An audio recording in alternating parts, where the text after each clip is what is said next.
প্রিয় শিক্ষার্থী বন্ধুরা, আসসালামু আলাইকুম ওয়া রাহমাতুল্লাহি ওয়া বারাকাতুহু। আপনারা সবাই কেমন আছেন? আমি আল্লাহর রহমতে অনেক ভালো আছি। আজ আমি আপনাদেরকে শেখাবো অষ্টম শ্রেণীর প্যাটার্ন। তাহলে প্রথমে আমরা প্যাটার্নটা পড়ে নিই। এখানে আছে ৭, ১২, ১৭, ২২ এর বীজগাণিতীয় রাশির মান বের করো এবং পরবর্তী দুটি পদ বের করো। চলো এখন আমরা এর সমাধানটা করে নিই। এখানে যে প্যাটার্নটা আছে মানে যে সংখ্যাগুলো আছে, আমি প্রথমে এই সংখ্যাগুলো এখানে লিখে নিব। তাহলে আমি এখানে লিখব প্রদত্ত প্যাটার্নগুলো হলো প্রদত্ত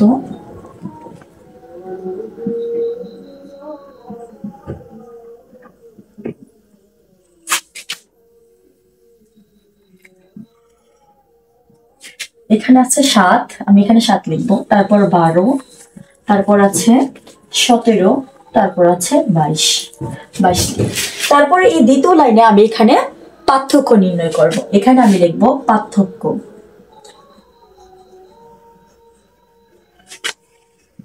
এর ৭-এর থেকে ৫, মানে ৭-এর থেকে ১২-তে গেলে কত ঘর হয় আমি দেখি। ৭-এর পরে ৮, ৯, ১০, ১১, ১২, ৫ হয়। তারপর ১২ থেকে ১৭ ঘরে গেলে ৫ হয়। তাহলে এখানে পার্থক্য হলো ৫, এখানেও ৫। ১৭ থেকে ২২ এখানে হলো ৫, আমি এখানে ৫ লিখব। তাহলে প্রতিটা এই ঘর থেকে এই ঘরের পার্থক্য হলো ৫, ১২ থেকে ১৭ ঘরের পার্থক্য হলো ৫, ১৭ থেকে ২২ এর ঘরের পার্থক্য হলো ৫। তারপর আমি বীজগণিতীয় মানে বীজগাণিত রাশির একটা সূত্র আছে, আমি ওই সূত্রটা নির্ণয় করে এখানে অঙ্কটা করব। তাহলে আমি এখানে লিখব বীজগাণিতীয় রাশি। সুতরাং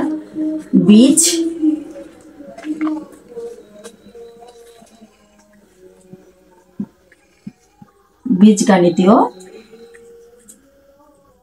রাশি। তাহলে বীজগাণিত রাশি একটা সূত্র আছে, ওই সূত্রটা আমি এখানে লিখবো। এটার সূত্র হলো a প্লাস ক মাইনাস 1 ইন্টু ডি। বীজগাণিতীয় রাশির একটা সূত্র আছে, এই সূত্রটা হলো a প্লাস ক মাইনাস 1 মানে 1 ইন্টু ডি। এখন আমি এ দ্বারা বোঝাই হলো প্রথম পদ, মানে এ হলো প্রথম পদ। তাহলে এর জায়গাতে আমি প্রথম পদ লিখবো। এখানে প্রথম পদের মান হলো ৭, তাহলে আমি এখানে ৭ লিখব। কর কোনো মান থাকবে না, কারণ এখানে কয়ের কোনো মান নেই, তাহলে কই থাকবে। মাইনাস এখানে যে ১ আছে এই ১ আমি এখানে লিখব। আর ডি দ্বারা বোঝায় পার্থক্য। এখানে প্রতিটা পদের পার্থক্য হলো ৫, তাহলে আমি এখানে ৫ লিখব। তারপর এ ৭ ৭ই থাকবে, এ ৫ এই সংখ্যাটার সাথে গুণ অবস্থায়, তাহলে এ ৫-এর সাথে এই সংখ্যাটাকে আমি গুণ করব। তাহলে ৫-এর সাথে এখানে হলো চিহ্নটা, তাহলে এখানে প্লাস, এখানে চিহ্ন না দিলে হলো প্লাস, তাহলে প্লাসে প্লাসে হয় প্লাস। এ ৫ দিয়ে আমি যদি ককে গুণ করি তাহলে হয় ৫ ক। তারপর এ প্লাস দিয়ে এ চিহ্নটাকে আবার গুণ করব, তাহলে প্লাসে মাইনাসে হয় মাইনাস।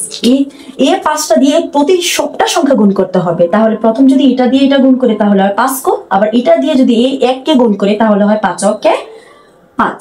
আমি এখানে ৫ পেলাম। তারপর আমি এখানে শুধু কয়ের মান একটাই আছে, মানে একটা মান মানে এখানে ৫ ক আছে, আর এখানেও ক নেই, এখানেও কোনো কয়ের মান নেই, তাহলে আমি এখানে ৫ ক লিখব। এখানে আছে ৭ আর এখানে আছে ৫, তাহলে ৭ থেকে যদি ৫ চলে যায়, মানে ৭ হলো চিহ্ন না দিলে এটা যোগের মান, আর এটা হলো ৫ হলো বিয়োগের মান, তাহলে ৭-এর থেকে যদি ৫ চলে যায় তাহলে হয় ২, মানে ৫-এর পরে যদি আমি গুনি ৬, ৭, তাহলে আমি ২ পেলাম। আর এখানে যেহেতু ৭ বড় মানে যোগের মান বেশি, তাহলে আমি এখানে লিখবো যোগের ২, মানে প্লাসে ২ পেলাম। এখানে এই বীজগণিত রাশির মান হলো এটা পেলাম আমি ৫ ক যোগ ২। তারপর আমার বলছে যে পরবর্তী দুটি পদ নির্ণয় করো। তাহলে পরবর্তী দুটি পদ যদি আমি নির্ণয় করি, এটা দেখতেছি আমি প্রথম পদ, এটা দ্বিতীয়, এটা তৃতীয়, তারপর এটা হলো চতুর্থ। এখানে যদি চতুর্থ পদ পর্যন্ত দেওয়া থাকে, তার পরবর্তী পদটা হলো পঞ্চম পদ, আমি এখানে পঞ্চম পদ লিখব।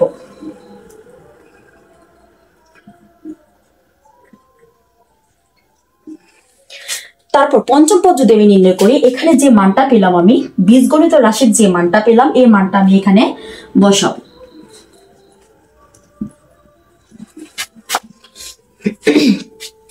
তাহলে এই মানটা আমি বসালাম এখানে পঞ্চম, এখানে আমি লিখবো কতম পদ, কারণ এখানে যেহেতু ক দেওয়া তাহলে আমি এখানে লিখবো ক তম পদ। তাহলে কতম পদের মান পেলাম আমি 5 ক যোগ 2, মানে এখানে বীজগণিত রাশির মান পেলাম।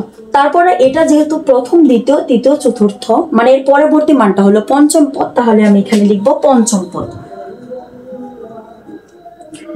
পঞ্চম পদ তাহলে এ 5-এর 5, এখানে কর সময় এখানে ছিল ক, আর এখানে কর জায়গা যেহেতু 5 হলো তাহলে এখানে 5 বসবে, মানে পঞ্চম পদের জায়গায় 5 বসবে। এখানে কর মান 5 ক, মানে এখানে যেহেতু এই যে এরকম যদি থাকে এটা দ্বারাও গুণ বোঝায়, তেমনি ভাবে 5-এর সাথে যদি ক থাকে এটাও গুণ বোঝায়, আবার 5 × ক এভাবে থাকলে এটাও গুণ বোঝায়, তাই আমি এখানে গুণ চিহ্ন দিলাম। তারপর লিখবো যোগ 2। তাহলে এই 5-এর সাথে যদি আমি 5 গুণ করি তাহলে হয় 5 × 5 = 25 যোগ 2। তাহলে 25-এর সাথে যদি 2 যোগ করা হয় তাহলে হয় 27, আমি এখানে 27 লিখব। এখানে আমি পঞ্চম পদ পেলাম। তাহলে আমাকে বললো যে পরবর্তী দুটি পদ, তাহলে আমি একটি পদ বের করলাম। এখানে যদি পঞ্চম পদ হয় তার পরবর্তী পদটা হবে ষষ্ঠ পদ, তারপর আমি এখানে ষষ্ঠ পদ লিখব, ষষ্ঠ পদ। তাহলে এ 5-এর 5-ই লিখবো, আর এখানে যেহেতু ষষ্ঠ পদ বলেছে তাহলে কয়ের জায়গাতে আমি 6 লিখবো আর যোগ 2। তাহলে এটার সাথে যদি যেহেতু এটা গুণ অবস্থায় তাহলে আমি গুণ করব, তাহলে 6-এর সাথে যদি 5 গুণ করা হয় তাহলে হয় 5 × 6 = 30, আমি এখানে 30 পেলাম আর যোগ 2। তাহলে 30-এর সাথে 2 যোগ করা হলে তাহলে হয় 32, আমি এখানে 32 পেলাম। প্রিয় শিক্ষার্থীরা, যদি এই বীজগণিত রাশির মান আপনারা বের না করতে পারেন তাহলে আমার ভিডিওটা দেখে যে কোনো বীজগণিতের মান আপনারা একই নিয়মে বের করতে পারেন। আর আমার ভিডিওটা যদি আপনাদের ভালো লেগে থাকে তাহলে আমার চ্যানেলটি বাংলা গণিত শিক্ষা আলো তার পাশে থাকবেন। আজ আমি আপনাদেরকে প্যাটার্ন অঙ্ক শিখালাম, পরবর্তী ভিডিওতে আমি আপনাদেরকে প্যাটার্নের সমষ্টি নির্ণয় করার নিয়মটা শিখিয়ে দেব। আপনারা সবাই সুস্থ থাকুন, সুন্দর থাকুন, ভালো থাকুন। আসসালামু আলাইকুম ওয়া রাহমাতুল্লাহি ওয়া বারাকাতুহু।